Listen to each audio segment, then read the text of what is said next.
Bueno, en principio decir que a modo de una definición muy elemental, podríamos afirmar que la laminación en alguna medida es como un proceso de forja continua, ¿no? Es como si, por ejemplo, nosotros tuviésemos una barra de sección, no sé, cuadrada, por ejemplo, que la tenemos absolutamente toda a una temperatura uniforme y se la diéramos a un martinetero y el martinetero empezaría a aplastar desde un extremo hacia el extremo opuesto y transformase esa barra en una lámina y lo iría haciendo en forma paulatina, ¿no? Por eso eh, yo en principio diría que la laminación es un proceso de forja abierta y continuo, ¿no? Abierta porque no hay una matriz en realidad, o no hay una matriz, a ver, cuando fabricamos chapas podemos decir que no hay una matriz, cuando estamos haciendo un perfil, bueno, en alguna medida tenemos rodillos conformadores, ¿no? Que van modificando la forma de la sección del material en forma paulatina para llegar a la forma final deseada. Pero bueno, Eh, bueno, acá como siempre tenemos un índice de lo que vamos a desarrollar, que vamos a hablar un poco de estadística, definición, laminación en caliente y frío, las variables, cómo es el flujo del material, el concepto del mordido, eh, la carga de laminación, cómo es el proceso de deformación plana con placas paralelas sin fricción, que es como la primera aproximación al proceso de laminación. Después tenemos la deformación plana con placas paralelas con fricción. El método de energía de deformación plástica uniforme, que bueno, nosotros ya lo hemos visto y lo hemos aplicado a otros procesos. El método de slab method, acá refiere a la discusión de las suposiciones, que bueno, eso no lo vamos a comentar. Y está, digamos, el tema de la fricción en la laminación. Entonces, sí, perdón. Sí, claro, sí, sí. De nada, de nada. Bueno, entonces, lo primero que quería comentar es que por la abundancia en la naturaleza, el hierro ocupa el tercer lugar entre los metales, solo por detrás del silicio y el aluminio, ¿no? Y bueno, de las aleaciones de hierro, conocidas como acero, podemos afirmar que son el material metálico de uso industrial más difundido, principalmente por tres razones. La primera, digamos, tenemos que poner las medias entre comillas, porque cuando uno visita una siderúrgica, quizás cualquiera podría rebatir esto que yo voy a decir, ¿no? Y me dirían, pero Daniel, vos fíjate la complejidad de equipamientos, el tamaño de las plantas industriales y de los equipos que se requieren para generar acero, ¿no? Eso es cierto, pero dentro de esa complejidad, el acero de todos los metales tiene una relativa sencillez y economicidad en su producción. Después hay una segunda característica que es muy importante, muy interesante y que hace del acero un metal, digamos, tan utilizado, que tiene que ver con la posibilidad de obtener materiales con distintas propiedades mecánicas partiendo de una misma composición química, a partir de tratarlos térmicamente, ¿no es cierto? Es decir, es como que uno tiene ahí en el taller la barra de un 1045 Y ese 1045, en función del tratamiento que uno le haga, se puede comportar de maneras muy diversas, ¿no? Eh, yo principalmente, digamos, mi experiencia principal tiene que ver con el mecanizado, entonces quizás muchas veces apunto mis ejemplos al mecanizado, ¿no? Pero en el caso del acero rápido, que es un acero que se utiliza para fabricar herramientas de corte, las herramientas de corte, para darle forma hay que mecanizarlas. Entonces, para mecanizarlas se les hace a las barras que vienen de la acería de acero rápido, se les hace un tratamiento de recocido de globulización, que es en aquella condición en la cual el material presenta la mejor maquinabilidad. Entonces se lo puede trabajar de la mejor manera, y luego por el tratamiento térmico, cuando una vez que la herramienta está casi terminada, porque la terminación se termina haciendo ya con la herramienta endurecida y por rectificado, se le hace ese tratamiento térmico para darle la dureza suficiente para que pueda desprender viruta del material que va a procesar esa herramienta, ¿no? Pero nunca dejó de ser el mismo acero rápido, o sea, era el mismo acero rápido que vino en la acería, que se le hizo el tratamiento de recocido de globulización, que después se lo mecanizó en blando, que después se lo trató térmicamente para endurecerlo, que después se lo rectificó y después se lo usa como herramienta de corte, ¿no?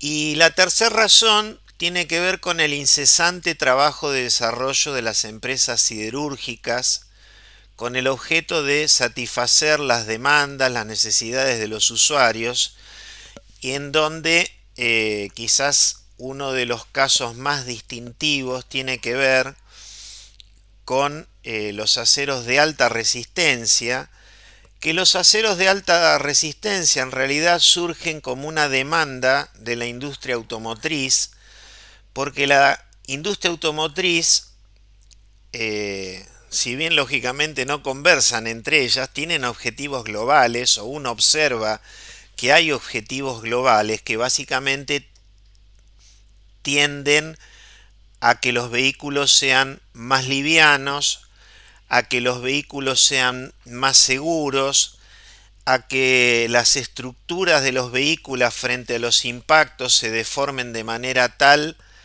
que la cabina donde van, digamos, la gente que es transportada por el vehículo no se deforme y la deformación se concentre en lugares que no afecten la seguridad de las personas.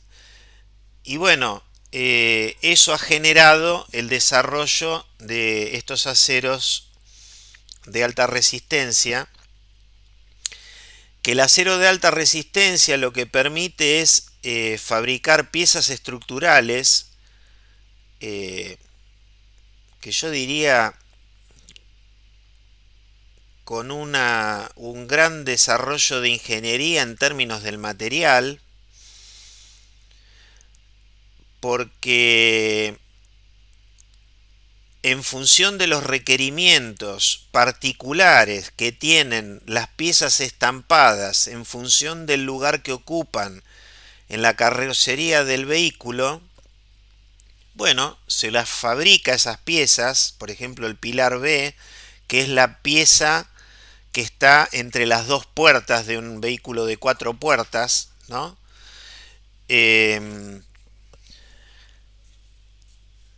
Ese pilar B se fabrica con estos aceros de alta resistencia de manera tal de que esa pieza tenga el menor espesor posible, y dentro del mismo proceso de estampado que le da la forma, como el proceso se hace en caliente, se le hace un tratamiento térmico para darle la máxima resistencia mecánica. Entonces, con esto logramos una reducción del peso del vehículo, que bueno, según dice la bibliografía especializada, es de entre el 8 al 10%, y eso lógicamente va a redundar en también en vehículos que consuman menos combustible, ¿no es cierto? Que bueno, ese es uno de los objetivos quizás principales, ¿no?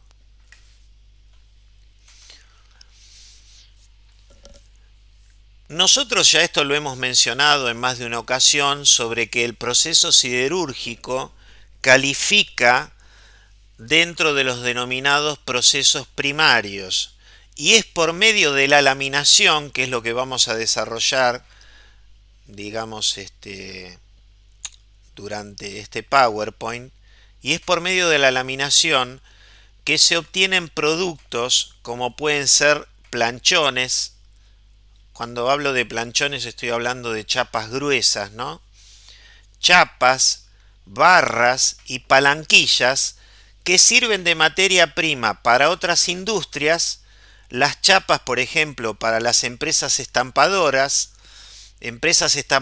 que pueden tanto suministrar a las terminales automotrices como a las empresas dedicadas a hacer eh, electrodomésticos. Este, Decíamos también materias primas para otras industrias como pueden ser las forjas y las mecanizadoras, ¿no? En nuestro país, haciendo referencia específica a nuestro país, la producción anual se encuentra estancada desde hace unos 10 años en unas 5 millones de toneladas, en donde la producción de planos representa el 60% y el de barras y tubos el 40% restante. Y bueno, esta es información de la Cámara Argentina del Acero, ¿no? Este, y nuevamente citando a Rowe, los trenes de laminación, dice, son usados extensamente para el trabajado, tanto en caliente como en frío, de muchos metales y aleaciones, en un amplio rango de formas y medidas, porque posiblemente uno normalmente piensa laminación y dice, bueno, chapa, ¿no? Pero también por laminación tenemos barras de sección redonda, tenemos barras eh,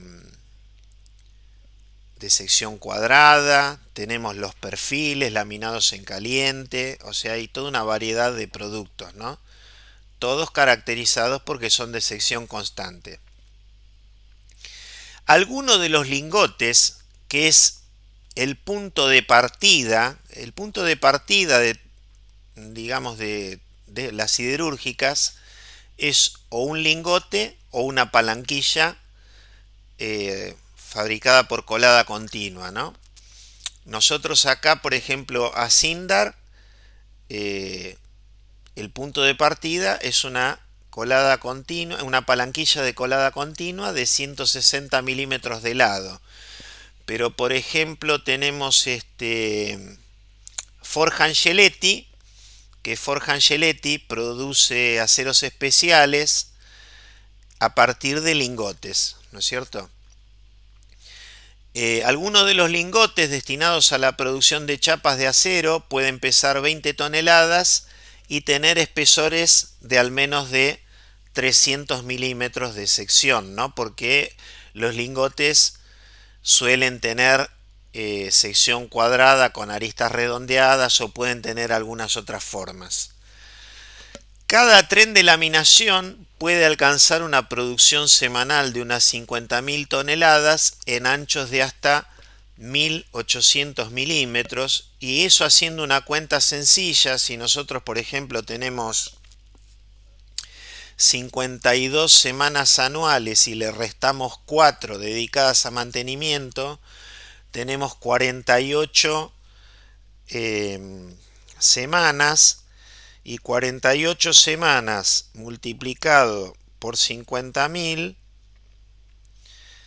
48 semanas multiplicadas por 50.000 toneladas por semana, eso da 2.400.000 toneladas, ¿no?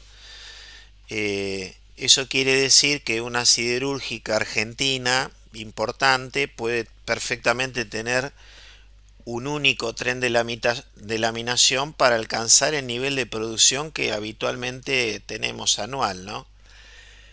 Lógicamente que no suelen tener un solo tren de laminación porque, bueno, eso haría muy rígida el sistema productivo, ¿no? Este, muy rígido en el sentido de que vos solamente podías estar produciendo, digamos, un tipo de producto tras otro y nunca dos en paralelo, o si vos tenés un problema, digamos, de mantenimiento, te quedás sin producir directamente, ¿no?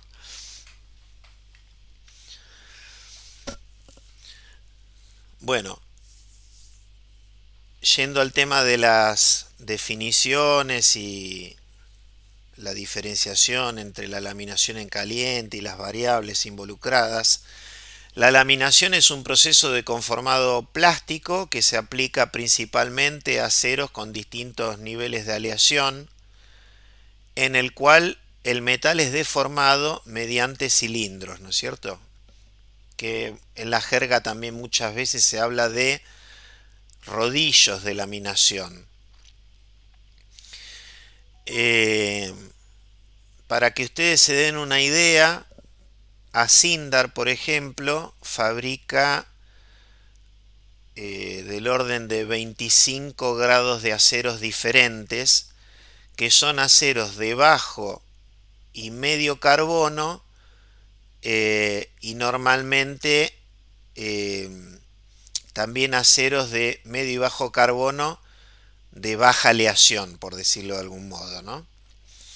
Como la empresa pertenece a un grupo internacional, que ese grupo internacional maneja el 10% del mercado mundial de acero, cuando necesita algún grado de acero que no lo producen localmente, bueno, ellos mismos lo importan, ¿no? O sea, como que se enfocan en realidad en aquellos aceros que tienen mayor salida en el mercado nacional. La apertura entre los cilindros, entre los rodillos de laminación, la apertura me refiero a la distancia que hay entre las superficies de los cilindros en la zona donde se va a producir la laminación, lógicamente que es menor que el espesor del material entrante, de manera tal que el material podemos decir que en alguna medida es recalcado. ¿Se acuerdan que el primer paso en una forja en matriz cerrada es hacer un proceso de recalcado, ¿no es cierto? Si uno parte de un cilindro, lo que habitualmente hacen los forjadores es pegarle un golpecito para, bueno, una manera de decir un golpecito, ¿no? Pegarle un golpe para aplastarlo, es decir, le bajan la altura y le aumentan el diámetro, ¿no? En el caso de la laminación, dado que estamos disminuyendo lo que sería la altura, lo que sería el espesor del material, lo estamos recalcando en forma continua, porque el proceso es continuo. De esta manera es que logramos una reducción del espesor, como decíamos. Los cilindros giran paralelos alrededor de sus ejes y ni bien el material se pone en contacto con ellos, los cilindros los fuerzan hacia el interior de la garganta que forman, ya que hay una fricción entre los cilindros y el material. O sea, habitualmente nosotros asociamos o le damos a la fricción una connotación negativa. Sin embargo, en el proceso de laminación tiene una connotación positiva, es decir, necesitamos de la fricción para que los rodillos muerdan el material y lo hagan ingresar, bueno, hacia el interior de lo que se llama la garganta, que la constituyen las dos superficies o las dos líneas, diríamos, de los cilindros que entran en contacto con el material que vamos a deformar. La laminación tanto es un proceso que se puede realizar en caliente como en frío y que se utiliza para obtener productos semiterminados o finales que generalmente se realizan en varias pasadas. Acá no hay una contradicción con que decíamos que se producen productos primarios, porque decimos semiterminados o finales dentro de lo que es el propio proceso de laminación. Después posiblemente ese producto laminado, cuando llegue un forjador, le va a cambiar la forma, o si lo utiliza un mecanizador, le va a cambiar la forma por mecanizado, o bueno, lógicamente que sobre ese producto le van a caber otras operaciones posteriores, ¿no? Pero en el marco de lo que es la empresa siderúrgica, tenemos productos semiterminados o finales, que en general se realizan en varias pasadas. Acá, por ejemplo, tenemos el caso de del conformado en 6 pasos de un perfil doble T, ¿no? O sea, este es el paso 1 y bueno, vamos avanzando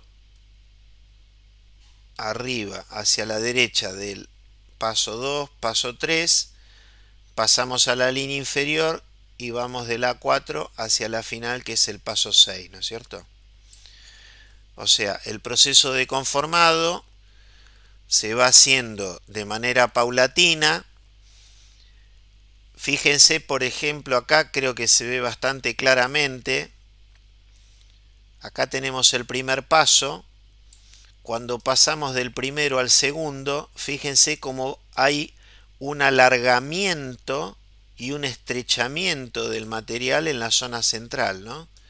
Es como si estuviéramos haciendo una suerte de repartidor, por decirlo de alguna manera. Y acá tenemos, en esta imagen están lo que serían los propios rodillos de laminación o cilindros de laminación, todos pintados en azul y dispuestos con sus ejes horizontales, y en algunos pasos, como el tercero, el cuarto y el sexto, aparecen estos rodillos que están pintados en verde, que son, se llaman rodillos canteadores, ¿no? Que trabajan las superficies laterales y que, fíjense, por ejemplo, en el paso final terminan generando la escuadra con la cual tiene que quedar el perfil doble T, o sea, esto tiene que quedar a 90 grados, ¿no? Cosa que vemos que no sucede en el paso quinto, ¿sí? Entonces, bueno, es una combinación de procesos y es una secuencia de procesos que nos permiten llevar el material de partida a la forma terminada, en este caso de un perfil doble T.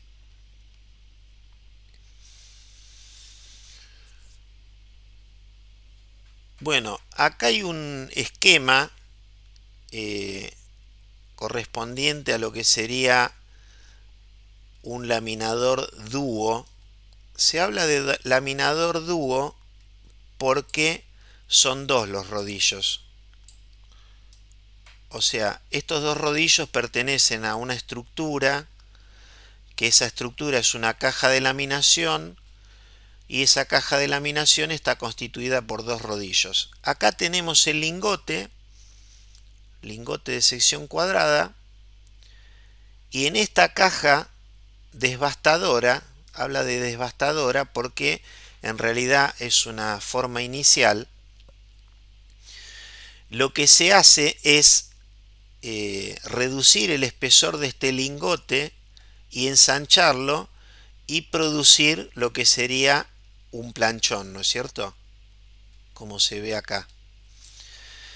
Que bueno, lógicamente esto es un sistema reversible, de manera tal que, bueno, en algún momento el proceso actúa en este sentido, luego se regula, se baja la altura, por ejemplo, del cilindro superior, de manera tal de estrechar la garganta, se vuelve a hacer un proceso de laminación, en ese caso va a ocurrir en sentido contrario, y así sucesivamente hasta llevar a, a este planchón a el espesor requerido, ¿no es cierto? Y bueno, es una geometría muy básica, una geometría muy inicial, por eso se habla de que es una caja devastadora, ¿no? Acá ya tenemos un tren de laminación. ¿Por qué se habla de tren de laminación? Porque en realidad las cajas de laminación, que en este caso son todas dúo, fíjense que acá hay dos, acá hay dos, acá hay dos, acá hay dos y acá hay dos. Son todas cajas dúo. Lo que se hace es disponer cajas dúo en serie. Entonces acá tenemos la primera, acá tenemos una segunda caja, tercera y esta es la cuarta y esta es la quinta, ¿no? Asimismo, no me olvidé ninguna, ¿no? No. Asimismo, acá tenemos una canteadora en donde los rodillos están dispuestos de manera vertical y el objetivo que tienen es regular el ancho de...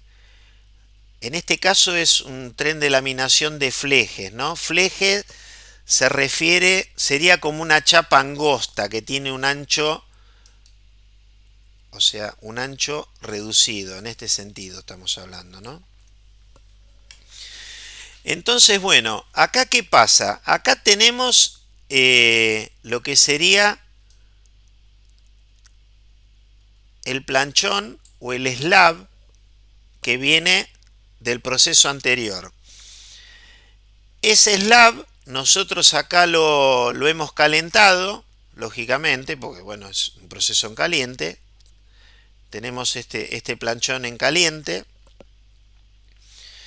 Va a recibir un primer trabajo de deformación plástica ligero en lo que se denomina la caja descascarilladora. La caja descascarilladora, el objetivo que tiene es justamente quitar de la superficie del slab o del planchón la cascarilla que proviene del paso anterior. Estamos hablando de acero, hablando de aceros que han sido calentados a temperaturas elevadas, por encima de los 1000 grados centígrados. Se produce un proceso de oxidación. Como consecuencia de ese proceso de oxidación se va generando óxido de hierro y entonces con un proceso de deformación plástica en esta caja descascarilladora más con un flujo de agua que impacta sobre la superficie del slab, se produce el descascarillado, ¿no? Luego vamos a tener una primera caja que tiene que ver con lo que sería el proceso de desbaste dentro de este tren de laminación. Todo esto sería el tren de laminación. A la salida lo van a recibir los rodillos canteadores, ¿no? Y bueno, y ya más adelante vamos a tener lo que sería el tren acabador, en donde se le va dando reducciones sucesivas para hacia la salida de lo que sería digamos, la caja número 5, bueno, tener el espesor deseado. Y hacia el final de toda la línea tenemos un equipo que hace el bobinado, es decir, que enrolla la chapa, porque esa es la manera que, por ejemplo, que se la traslada, posiblemente ustedes hayan visto en ocasiones, que hay camiones, digamos, transitando, por, no sé, la ruta 9, y que bueno, van transportando bobinas de flejes, que bueno, que son el resultado de un proceso en un tren de laminación de estas características, ¿no? Bueno, eh, en la laminación en caliente nosotros vamos a tener, por ejemplo, acá tenemos dos pasos de laminación, ¿no? Nosotros tenemos una estructura decolada, que va a ser una estructura gruesa, porque ya sea el lingote, ya sea una palanquilla, nosotros sabemos que son productos fundidos, ¿no? Entonces, si el proceso es realizado en caliente, bueno, le vamos a estar imprimiendo una deformación plástica en esta zona. Dada la temperatura del proceso, que va a estar por encima de la temperatura de recristalización, se va a producir o va a arrancar el proceso de recristalización, va a ir aumentando el tamaño de grano y nuevamente el material va a ser recibido por un segundo tren de laminación, donde le va a volver a imprimir otra deformación plástica, se va a producir nuevamente una recristalización. Ahora, en el sentido de aguas arriba, vamos a tener una temperatura menor, entonces el crecimiento del grano va a ser menos rápido, ¿no? En la laminación en frío, si nosotros hiciéramos la laminación en frío, que no suele suceder así, pero de una palanquilla que tiene una estructura basta decolada, lo único que va a ocurrir es que vamos a tener eh, dentro de la microestructura hacia la salida, vamos a tener los granos deformados plásticamente, ¿no es cierto? Es decir, aplastados y alargados en el sentido de la laminación. Y el material, en este caso, va a tener un grado de endurecimiento que va a significar un aumento de sus propiedades mecánicas de tensión y una disminución de su alargamiento en función del grado de deformación plástica que haya recibido en esta caja de laminación. Si nosotros queremos, por decirlo de alguna manera, mejorar esa estructura, porque le tenemos que seguir le tenemos que seguir haciendo un proceso de deformación plástica, va a ser necesario hacer un proceso de recocido intermedio. Con el proceso de recocido intermedio vamos a tener un grano que va a estar refinado, y si luego le hacemos una laminación en frío, bueno, evidentemente que el haber el haberle proporcionado una microestructura mejorada a través del tratamiento de recocido nos va a permitir volver a laminar, pero bueno, a la salida nuevamente vamos a tener los granos, los cristales distorsionados por el trabajo en frío, ¿no es cierto? Es decir, aplastados y alargados en la dirección de laminación. Bueno, acá hay un videíto en donde un poco se ven los dos procesos, el de arriba de deformación en frío y el de abajo de deformación en caliente. Arriba se ven claramente los granos aplastados y alargados, y abajo se ven los granos significativamente más chicos que los que están a la entrada, ¿no? O sea que en la laminación en caliente tenemos una mejora de las propiedades mecánicas del material. Cosa que, bueno, en el caso del trabajo en frío sabemos que el material queda endurecido y sus propiedades mecánicas, por lo menos las de alargamiento, se ven claramente deterioradas, ¿no? Entonces, Por medio de la laminación en caliente podemos alcanzar grandes reducciones de área, posibilitando la producción de barras redondas, rectangulares o secciones más complejas, como el caso de el perfil doble T que estuvimos analizando anteriormente. Lógicamente que esto se realiza en pasos, ¿no es cierto? Eh, o sea, no es que yo a partir de la palanquilla en un paso voy a lograr una barra redonda de 50,8 milímetros de diámetro, no. Voy a necesitar hacerlo eso de manera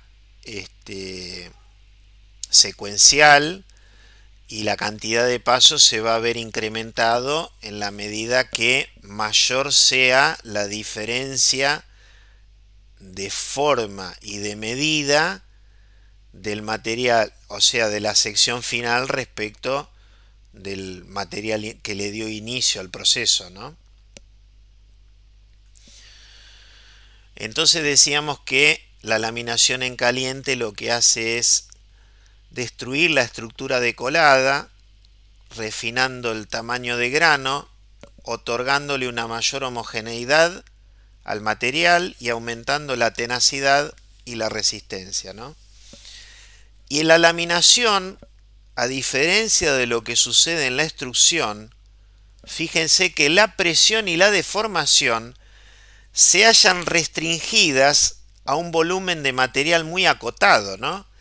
Que es prácticamente un volumen que está dado por el ancho del material y en una zona muy cercana a la zona de contacto del cilindro con la parte inferior del material que estoy deformando y del cilindro superior con la parte superior del material que estoy deformando.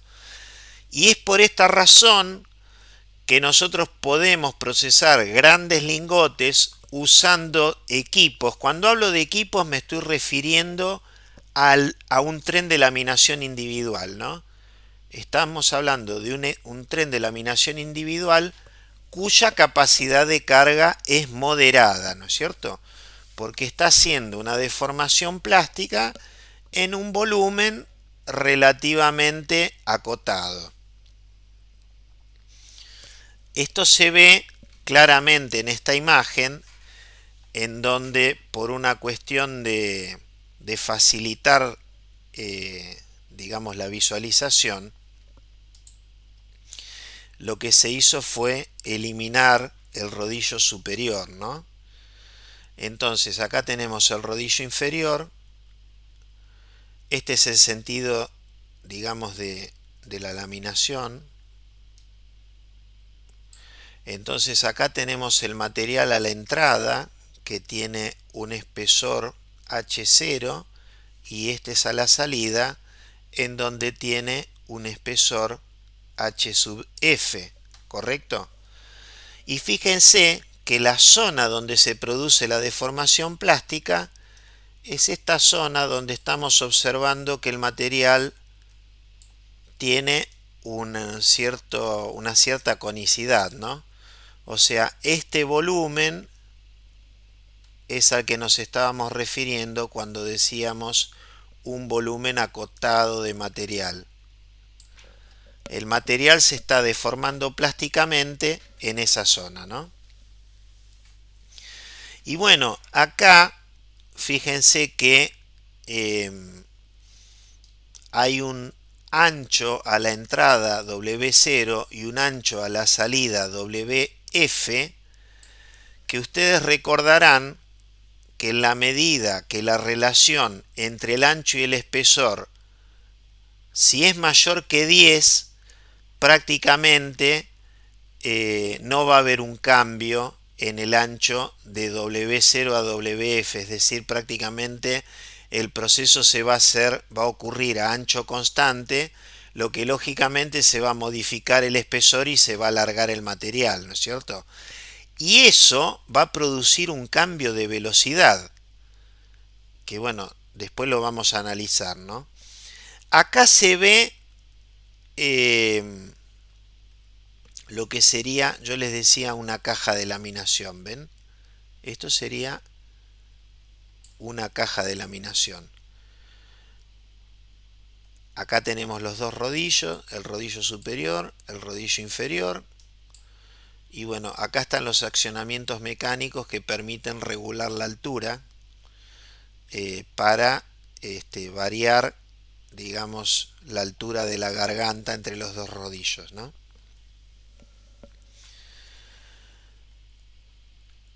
Entonces, decimos que es posible imprimirle al proceso una continuidad y velocidad razonable utilizando cajas de laminación como la que está acá a la derecha, dispuestas en serie, es decir, una tras otra, en línea, por decirlo de algún modo, ¿no? Y de esa manera, ¿qué efecto logramos, más allá de darle continuidad al proceso? Que vamos a reducir la posibilidad que el material vaya oponiendo mayor resistencia a la deformación por su eventual enfriamiento, porque el material, al poco rato que ya salió del tren de la caja de laminación 1, ya lo tomó la caja de laminación 2 y no lo dejó enfriarse. Y a la salida del 2 lo toma la caja de laminación 3 y no lo dejó enfriarse. En el caso de un proceso de laminación en caliente, cada caja de laminación se suele encontrar constituida por un par de cilindros de gran diámetro. Y hablamos de laminador dúo porque justamente son un par de cilindros, ¿no? Ya lo habíamos mencionado antes. Ahora, ¿qué pasa cuando el proceso es de laminación en frío? El proceso de laminación en frío, lógicamente, que es ampliamente utilizado para la fabricación de chapas finas de acero, y se dice chapas finas aquellas que tienen 4 milímetros de espesor o menos. Las terminales automotrices, las fábricas de electrodomésticos, compran chapa laminada en frío, porque la chapa laminada en frío tiene un espesor calibrado, tiene una terminación superficial en donde no hay defectos, o si los hay son prácticamente mínimos, y bueno, es su materia prima, chapa laminada en frío, ¿no es cierto? Entonces, particularmente en el caso de la laminación en frío, puede resultar más sencillo el desarrollo teórico en razón de que hay una menor fricción puesta en juego y que, dado los espesores del material, que como ya estamos mencionando son espesores finos, las deformaciones resultantes pueden ser consideradas como homogéneas sin cometer mayor error. ¿Se acuerdan que uno de los aspectos que producía mayor error en las estimaciones de las cargas tienen que ver con las deformaciones que en realidad no son homogéneas y los métodos aproximados las consideran homogéneas, ¿no? Pero acá, como tenemos espesores tan finos, prácticamente sin cometer mayor error podemos suponer que son homogéneas y no vamos a tener dificultades en ese sentido.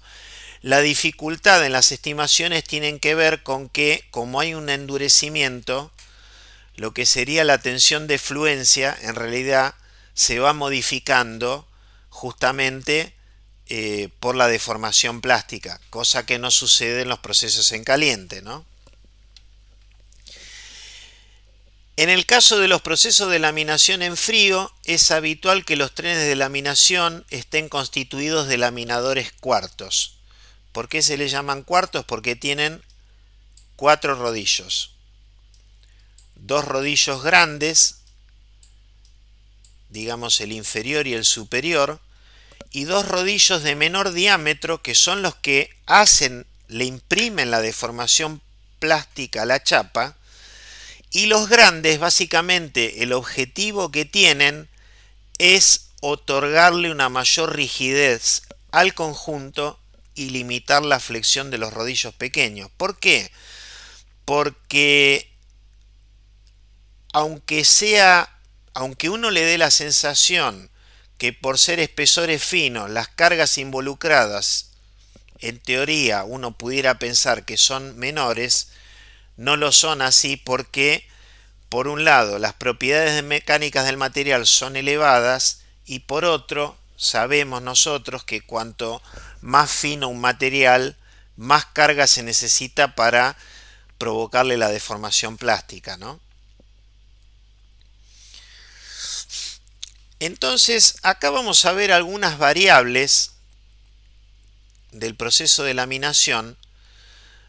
La primera, el ángulo de contacto, que es este ángulo alfa, que está indicado acá en el diagrama, en donde el ángulo de contacto es aquel que se forma con los radios del rodillo de laminación que unen el centro del rodillo del cilindro, es decir, el punto O, con los puntos de entrada, el X. ¿Por qué sabemos que este es el punto de entrada? Porque acá esto está rotando en este sentido y lógicamente pasamos de una chapa de un espesor 0 a un espesor menor, H sub F, ¿no? H sub 0, H sub F. Entonces, el ángulo alfa se forma con los radios que unen el centro del cilindro O y los puntos de entrada X y de salida Y del material que se lamina. Entonces, la longitud de contacto, que sería la longitud del arco de circunferencia XY, es la porción del cilindro que se halla en contacto con el material que se está deformando. Que ese es un dato muy importante, porque incide sobre la energía disipada en fricción e incide sobre el trabajo redundante. Y en realidad, para simplificar los cálculos, y dado que así se lo puede hacer sin cometer mayor error, se suele trabajar con la longitud de arco proyectada, que es este valor que está indicado acá como LP. Si ustedes me permiten, voy a borrar acá. O sea, nosotros tenemos que la longitud de contacto, la real, está dada por este arco, ¿no es cierto? Y la longitud LP es esta longitud. Es una longitud medida en forma horizontal, por decirlo de alguna manera. Fíjense lo siguiente. Vamos a definir la reducción de espesor delta H como la diferencia de medida entre el espesor inicial que tenía la chapa y el espesor final, es decir, el espesor a la salida. Es decir, delta H igual H0 menos HF. ¿Me escuchan bien?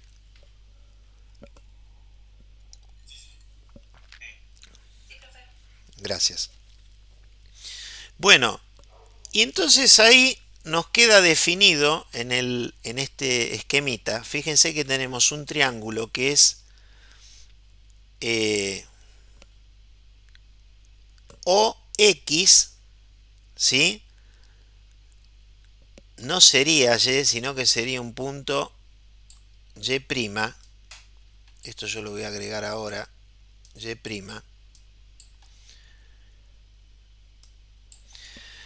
En donde nosotros tenemos un triángulo que es rectángulo acá, en donde OX es igual a R, ¿no es cierto? O sea, la hipotenusa de este triángulo es el radio del rodillo. Después tenemos este cateto, el opuesto a alfa, el XY', es la longitud proyectada, es LP, ¿no? LP. Y el otro cateto sería R, o sea, todo el radio, Y al radio le tengo que restar ¿cuánto? Para tener el cateto OY'. ¿A qué es igual OY'?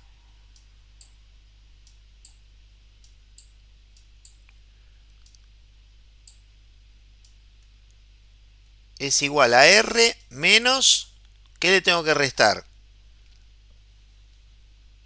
¿Este pedacito cuánto vale?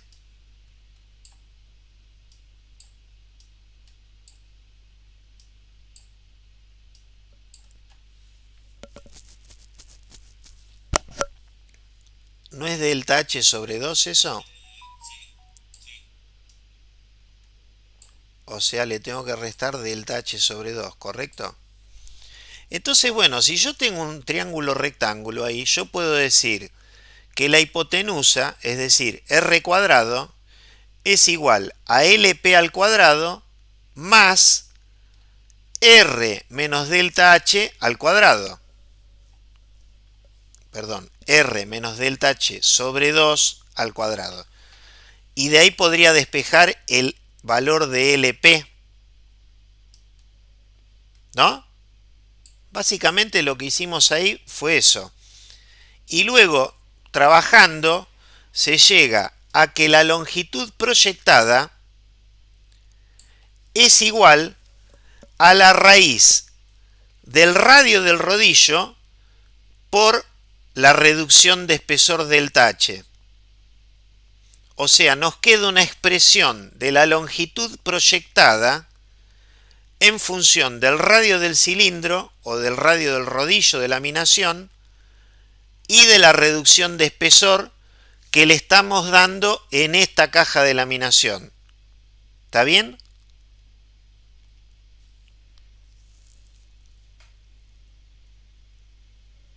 No. ¿Qué es lo que no se ve?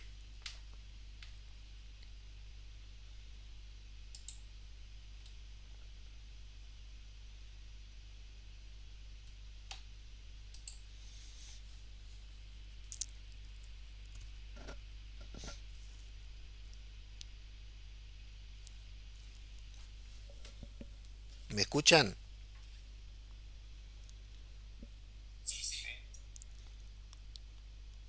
¿Qué es lo que no se entiende? Yo lo que les decía es, ¿cuál es o sea, qué porción del rodillo está en contacto con el material que se está deformando plásticamente? La porción que está en contacto es este arco XY, ¿no es cierto? Si nosotros estamos, digamos, laminando una chapa, ¿no? Vamos para atrás, por ejemplo.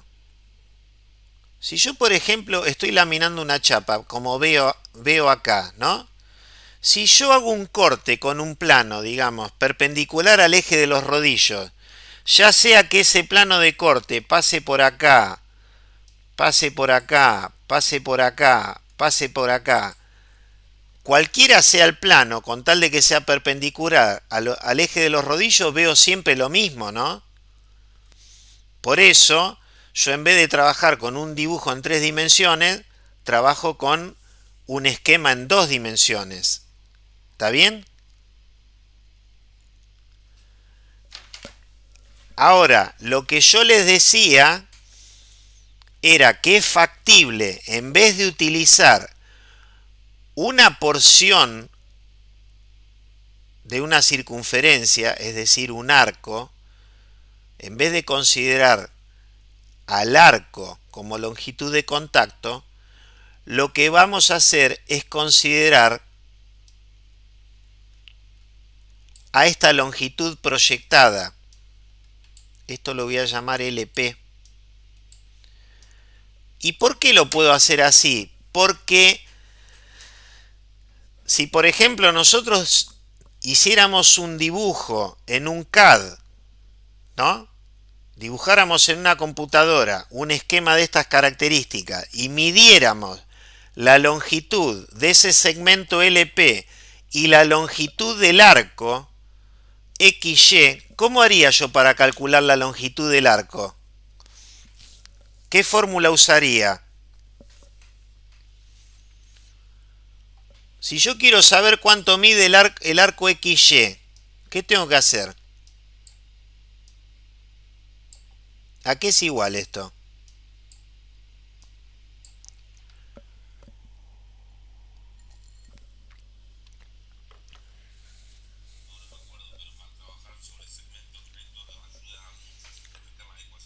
Pero se acuerdan,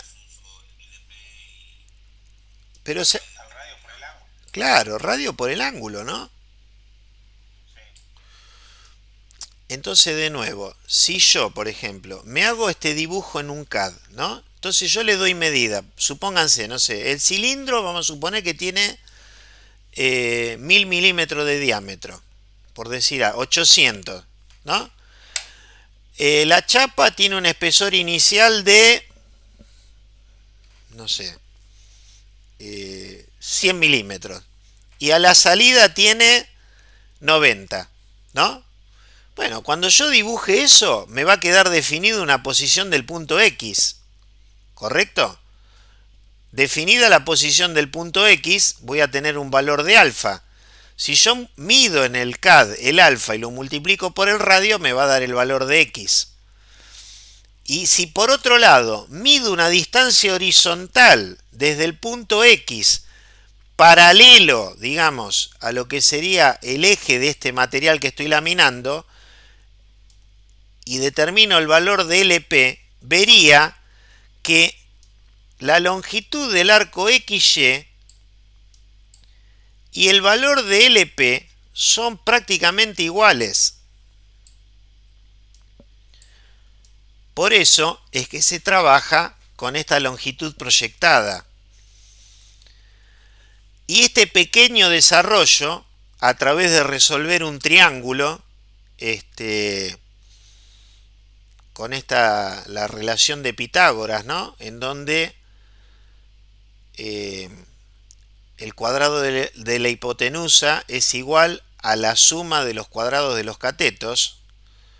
A través de aplicar esa ecuación tan sencilla es que yo puedo arribar a una expresión para la longitud proyectada en función del radio del cilindro o del rodillo de laminación y de la reducción de espesor que yo pretendo darle en esta caja de laminación. ¿Está bien?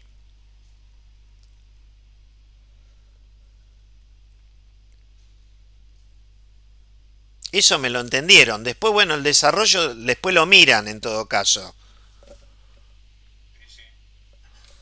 Bueno.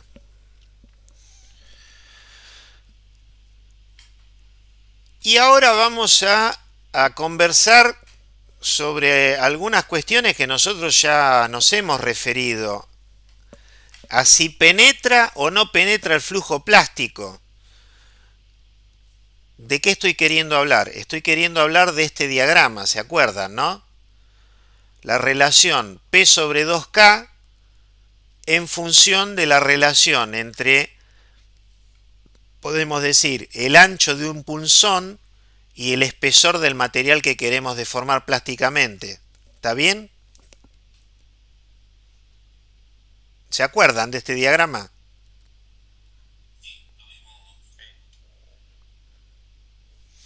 Bueno. Entonces, dice, para el caso de un espesor de chapa constante, igual grado de reducción y recordando la teoría de línea de deslizamiento, aplicada a la resolución de un proceso de indentación plana, el flujo plástico penetra hasta el centro toda vez que la relación entre el ancho del punzón y el espesor del material sea de aproximadamente hasta 8,7. ¿Qué quiere decir? Esto nosotros lo tenemos que ver con estos esquemas. O sea, en el caso de la dureza que nosotros hicimos la práctica de laboratorio, en el caso de la dureza Brinell, justamente lo que se busca es que la penetración no atraviese todo el espesor del material, ¿no es cierto? Entonces uno tenía que trabajar con un espesor en función del diámetro de la impronta tal que la deformación no cubriera todo el espesor como sucede en este caso, como sucede en este caso o como sucede en este otro. Entonces, cuando la relación entre el ancho del punzón y el espesor del material que estamos conformando plásticamente alcanza un valor de aproximadamente 8,7, ya no es posible lograr que la penetración de la deformación plástica alcance el centro, ¿sí? Eso, bueno, nosotros lo vimos al principio de la cursada. Nosotros podemos traducir, fíjense que acá lo dice entre comillas, podemos traducir la relación esta H sobre L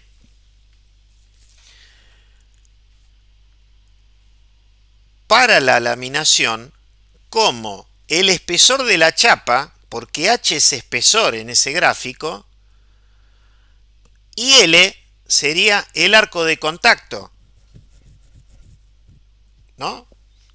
Estamos considerando como si el rodillo no girase y entonces tenemos un ancho de contacto que está dado, nosotros sabemos que el real está dado por el arco, pero como muy buena aproximación vamos a considerar que es el valor de LP.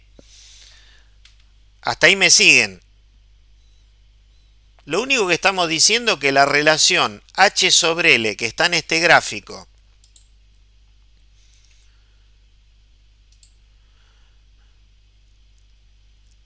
en el eje horizontal, lo que queremos escribir es que para la laminación lo podemos considerar como H sobre LP. ¿Está bien? H sería el espesor de la chapa y LP la longitud de contacto. ¿Sí? ¿A ustedes qué les parece en la laminación? ¿No? La penetración, ¿llega al centro o no llega al centro? Intuitivamente les pregunto, ¿eh? ¿O ustedes qué pretenderían? ¿Ustedes qué quisieran que ocurriese?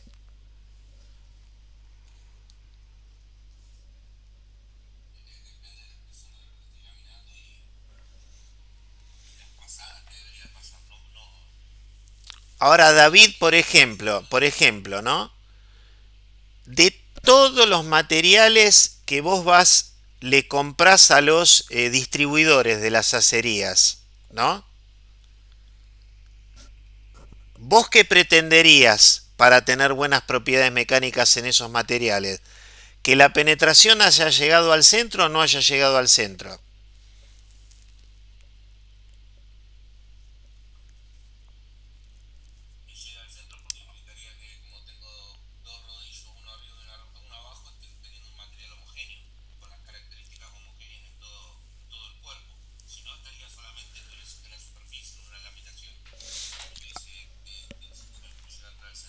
Ahora fíjate una cosa,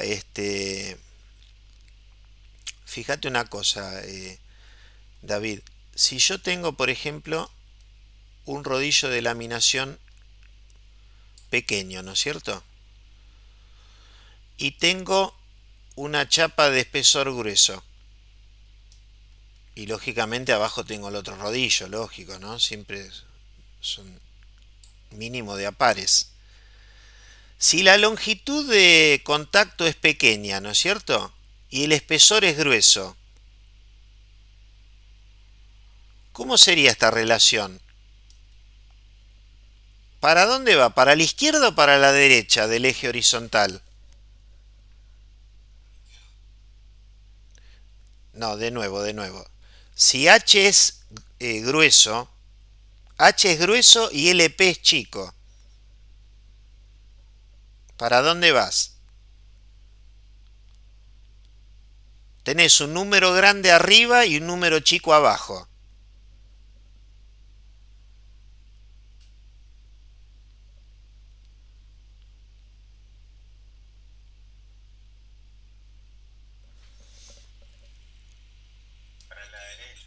Para la derecha. Esto es el H,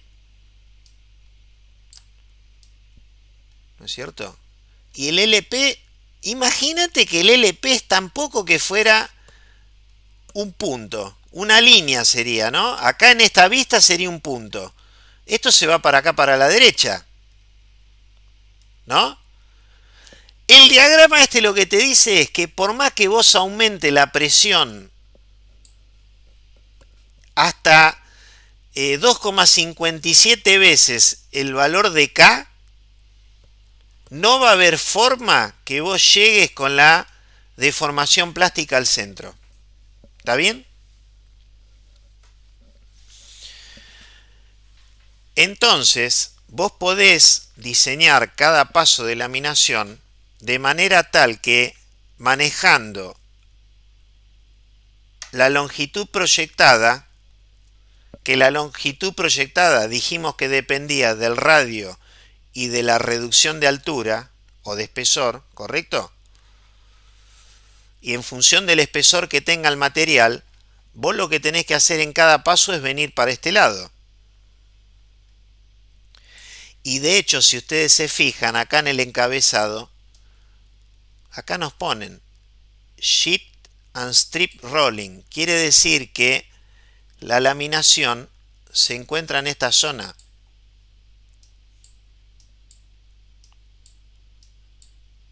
¿Está bien?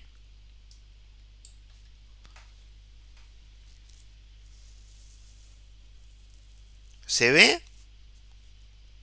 No. ¿Seguro? Me dicen de compromiso.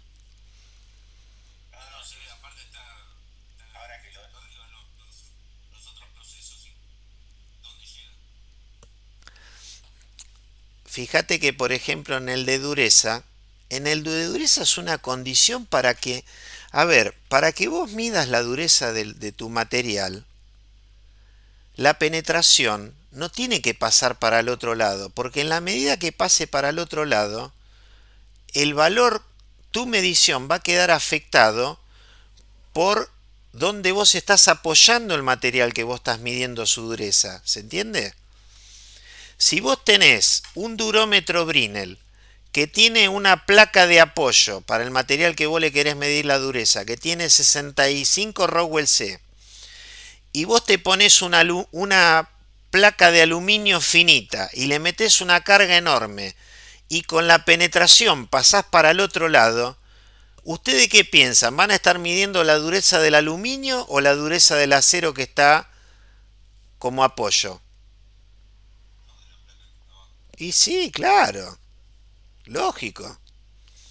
Entonces, dependiendo el tipo de proceso, es como hay que diseñar, digamos, las condiciones para ver si tenemos que llegar al centro o no tenemos que llegar al centro. ¿Correcto?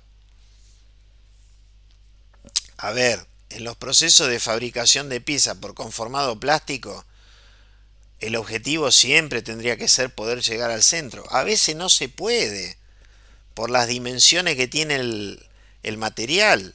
No es posible, ¿no? Entonces vos haces como una deformación plástica, digamos, no quiero decir superficial, pero hasta una determinada profundidad y al centro no accedes. A veces el centro quizás lo tenés que sacar por mecanizado y no te preocupa en ese caso. ¿Está bien? Ahora fíjense lo siguiente. Bueno, esto voy a borrar acá. Pero de todas maneras yo quería adelantar. Acá no sé por qué no se borró. Bueno. fíjense lo siguiente, ¿no? Esto es lo que dijimos recién, ¿está bien? Esta relación h sobre la longitud proyectada es el eje horizontal, ¿no es cierto?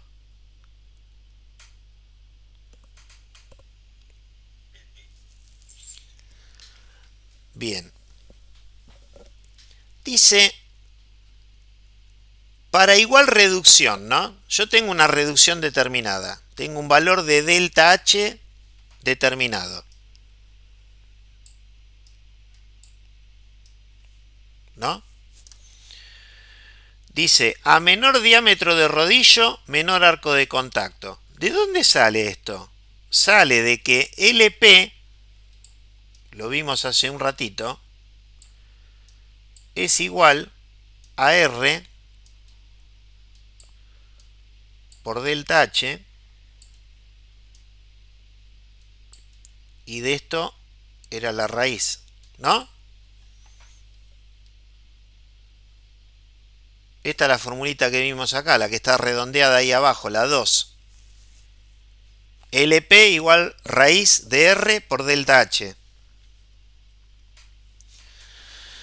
Entonces, si yo tengo un rodillo de diámetro pequeño, tengo menor arco de contacto, tengo menor longitud proyectada, y entonces ¿qué pasa? Pasa lo que hablábamos antes. Pasa que si yo el denominador acá disminuye, esto se me tiende a ir para la derecha.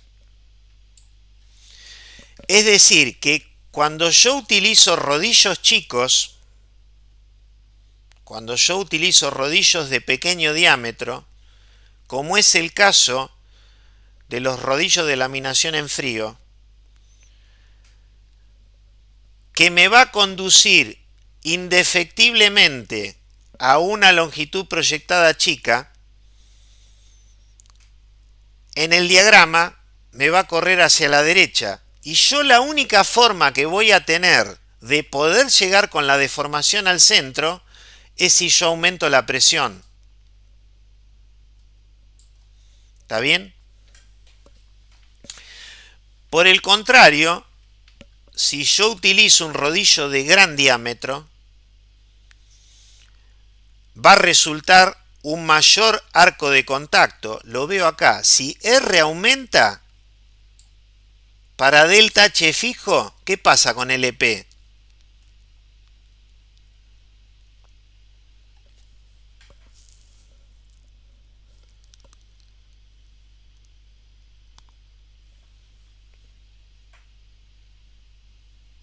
Si R aumenta, bueno, lógico. Si R aumenta, aumenta LP. Si aumenta LP, si este aumenta, lógicamente que para un valor fijo de H, esto tiende a disminuir. Y si tiende a disminuir, es lo que dice David, me voy para acá. Entonces, yo puedo llegar con la deformación al centro, inclusive aplicando presiones más bajas, ¿no?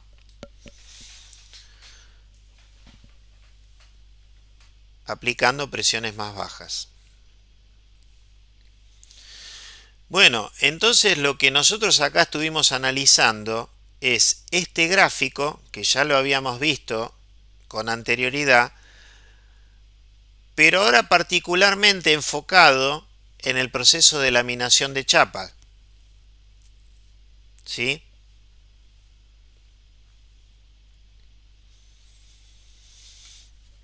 ¿Está bien?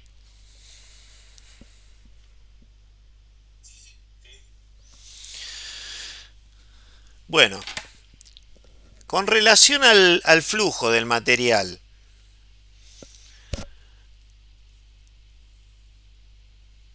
lógicamente todavía no hablamos de las teorías de laminación, pero en ellas se realizan hipótesis con relación a cómo sucede el flujo del material durante el proceso, ¿no? Y bueno, históricamente fue Hollenberg en primera instancia, digamos, todos los primeros trabajos fueron 100% experimentales, no existía la simulación computacional, ¿no? Entonces, los primeros trabajos del año 1883 corresponden a Hollenberg, que lo que Hollenberg hizo fue, a partir de una barra que tenía él que laminar, le hizo agujeros a la barra, le colocó tarugos, serían, si yo hago un agujero cilíndrico, generé un hueco cilíndrico en la barra. Lo que él hizo fue, se fabricó un cilindro torneado y lo metió ahí adentro en el agujero, ¿no? Eso lo hizo en distintos sectores de la barra. Luego calentó la barra, la laminó y después la cortó en sentido longitudinal pasando por el medio de los cilindros. Eso le permitió observar cómo era el flujo del material en el interior de la barra, y lo que observó concretamente es que el flujo era más lento en el interior que en la superficie. Otro investigador alemán, Metz, casi 40 años más adelante en el tiempo, en 1927, lo que hizo fue, en vez de utilizar estos tarugos cilíndricos, utilizó tornillos. El tornillo, como ustedes saben, tiene una rosca. Esa rosca tiene un paso que es la distancia entre los distintos filetes de la rosca. ¿Y qué sucede? Que cuando vos a ese material lo laminás,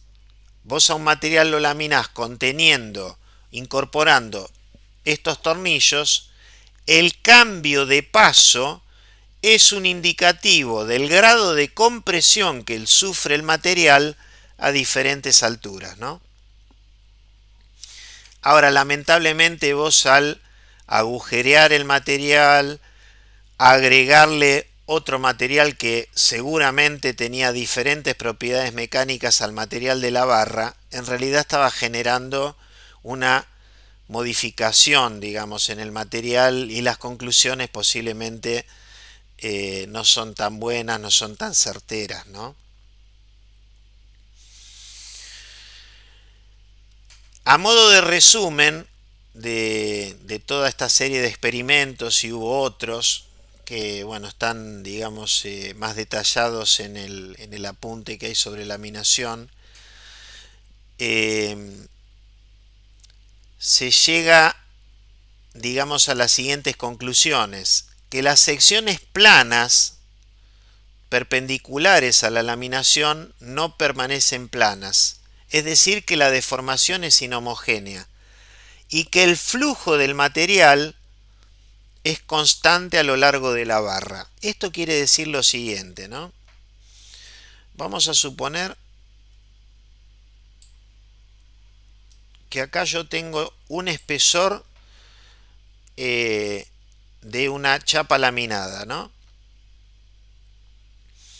Si yo, por ejemplo, tuviera la manera de haber trazado en el material una línea perpendicular a la superficie, esa línea, después de la deformación plástica,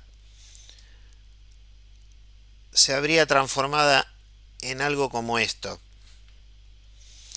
Es decir, del mismo modo que pasaba cuando lo comentábamos en relación a la extrusión, dado que en la superficie del material que se está laminando y que se encuentra en contacto con los rodillos de laminación hay fricción, hay una suerte de retención del material que está en contacto. En cambio, en la zona central del espesor no hay ningún tipo de restricción y el flujo del material se tiende a adelantar. Y la segunda frase, eso estaría respondiendo a la primera frase, ese esquemita. Y la segunda frase que dice que el flujo del material es constante, se refiere a que si uno analiza cualquier sección que esté ubicada en cualquier lugar, se encontraría con que, bueno, acá no me salió, pero que estas líneas son siempre paralelas, ¿no? Eso es lo que estaría diciendo.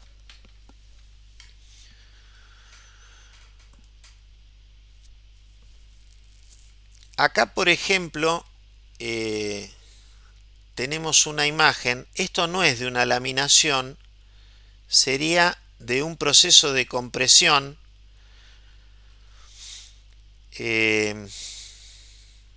Fíjense que este material fue comprimido en este sentido. ¿Y qué se observa? Que el material que estuvo en contacto con el punzón se encuentra retenido y que el del centro, fíjense que este se tendió a ir para allá, para la izquierda, este se tendió a ir para la derecha. ¿Sí? Es un poco lo que les estaba comentando en la transparencia anterior. Otro investigador alemán, Orowan, en el año 1943, y con la finalidad de poner de manifiesto la inhomogeneidad del flujo en la laminación, se le ocurrió armar una barra constituida por placas rectangulares alternadas de plastilina blanca y gris. Todos saben lo que es la plastilina, ¿no? Yo pregunto porque no sé, yo cuando iba al colegio lo usaba, en el primario usaba plastilina. Había unos bloquecitos que más o menos medirían unos 60 milímetros de largo por 30 de ancho y 4 milímetros de espesor. Y bueno, las hay de distintos colores, ¿no? Entonces este hombre lo que hizo fue armarse una barra disponiendo parada, ¿no es cierto? Una negra, una blanca.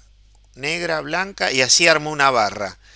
Después laminó esa barra utilizando unos rodillos de laminación de madera porque no necesitaba demasiada carga y lo que observó fue lo que está reflejado en esta imagen o lo que yo les dibujé anteriormente, ¿no es cierto?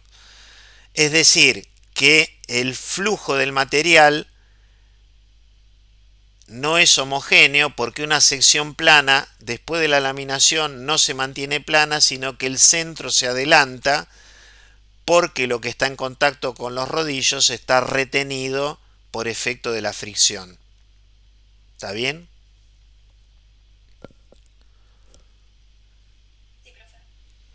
Hoy los veo medio caídos, ¿eh?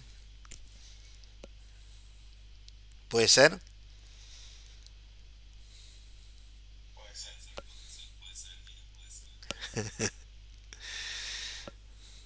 ¿Qué están con parciales? Pero hoy tenían parcial y por ejemplo y no hubo parcial. Así que tendrían que estar, pero...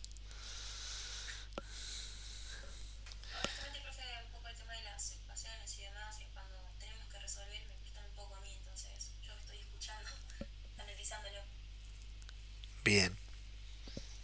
Yo les había mostrado este esquema que está acá arriba a la derecha, ¿o no?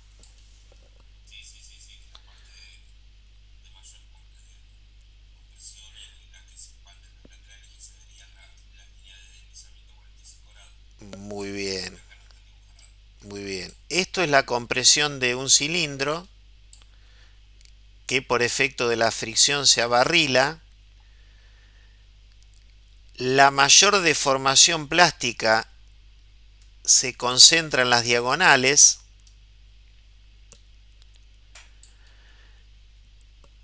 Y por ejemplo, en las zonas que están por debajo de las placas de recalcado, prácticamente el material no se deforma. O sea, en esta zona no se deforma. Ni acá ni acá. ¿Y cómo sabe uno eso? Es muy fácil.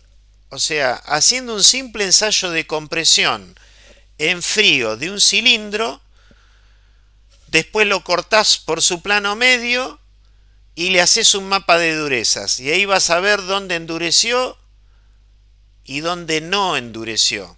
Yo después les voy a pasar un trabajo que hizo un compañero de ustedes, Alberto Pereira, en donde, bueno, van a poder visualizar eso en forma práctica, ¿no? Y en la zona de contacto entre los rodillos de laminación y el material que se está deformando plásticamente, o sea, acá, entre la entrada y la salida, hay una suerte de proceso de recalcado. Entonces, este esquema, este esquema, este esquema está reflejando esta misma situación, en donde las zonas blancas que están identificadas como 2 es donde tenemos la mayor intensidad de la deformación plástica, mientras que las otras zonas, la 1, la 3 y la 4, se comportan como prácticamente podríamos decir zonas rígidas, es decir, zonas que no se deforman plásticamente, ¿no? Ahora, en el caso de la laminación, y este es un tema muy importante, aparece una sección crítica, acá está indicada, critical cross section, aparece una sección crítica que podríamos decir como primera aproximación se encuentra en una suerte de punto medio entre la entrada y la salida, es decir, a mitad camino entre el punto de entrada que sería acá y el punto de salida que sería acá, como primera aproximación lo digo, ¿no? A la cual se la denomina zona neutra.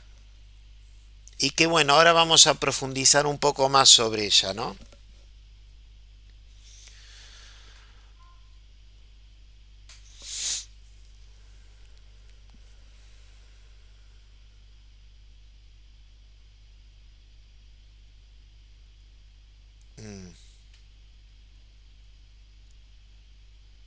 Bueno, no, pensé que lo tenía más cerca.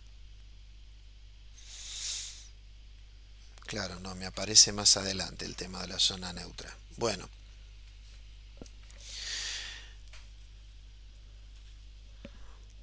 ¿saben por qué se habla de zona neutra? Se los voy a adelantar por qué se habla de zona neutra. Eh, ¿Cómo son todos los procesos de deformación plástica? ¿Qué característica principal tienen?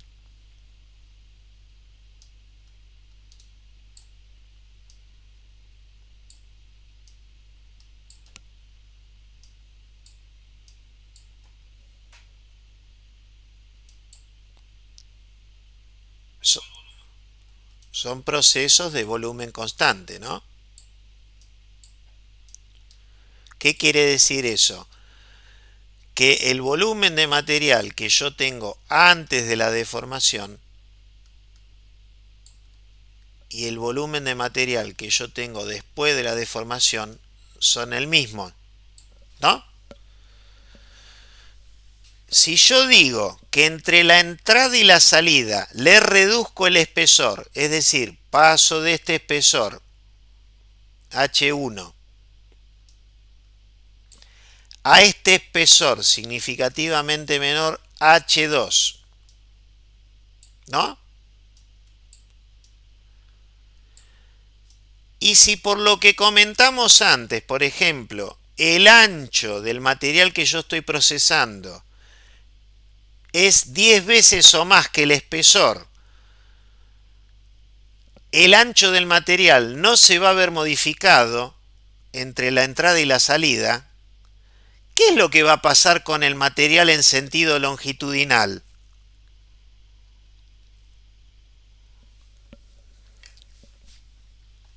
O sea, en esta dirección, ¿qué va a pasar? si yo le reduje el espesor? Se va a alargar. Y si se va a alargar, ¿qué va a pasar con la velocidad? ¿Eh? La velocidad va a aumentar. Muy bien. Entonces, como entre la entrada, entre este punto a la entrada y este punto a la salida, nosotros tenemos un arco de contacto, en esta zona va a haber un crecimiento progresivo de la velocidad, ¿correcto?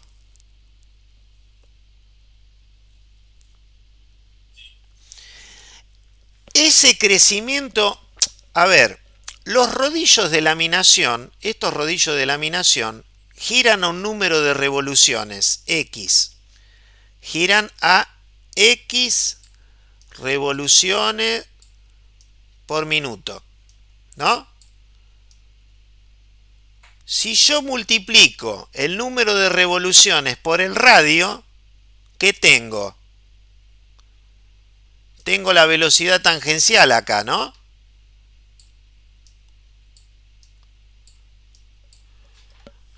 Yo les pregunto, la velocidad tangencial sobre el rodillo, la velocidad, olvídense, saquemos, el rodillo está girando nomás, no hay material en el medio, no hay material.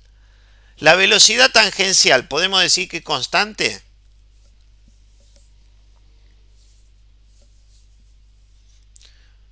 O lo digo, sí.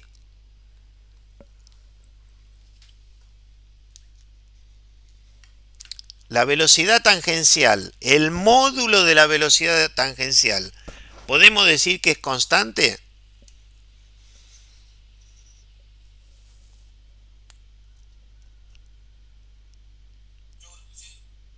Es constante, sí. Sí, sí. La máquina, los rodillos están girando siempre al mismo número de revoluciones, tienen un radio fijo, la velocidad tangencial es constante. ¿Correcto? Entre la entrada y la zona neutra, tenemos que la velocidad del material es menor o igual a la velocidad tangencial. Y de la zona neutra hacia la salida, la velocidad del material es mayor o igual a la velocidad tangencial. Por eso se habla de zona neutra o se habla de sección crítica. En la sección crítica es aquella zona del contacto en la cual la velocidad del material y o sea, la velocidad del flujo del material y la velocidad tangencial del rodillo es exactamente la misma. ¿En qué influye eso? Ustedes saben que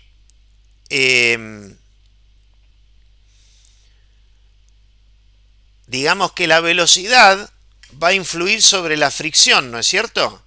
O sea, el que el material esté más rápido en un lado respecto del rodillo o que en otra parte esté más lento, va a influir sobre la dirección de la fuerza de fricción, ¿no es cierto?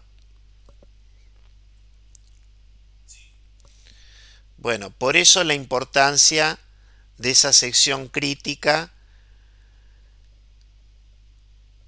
que en realidad no se suele, o sea, acá está indicado como sección crítica, pero lo más lógico es hablar de una zona neutra, ¿no?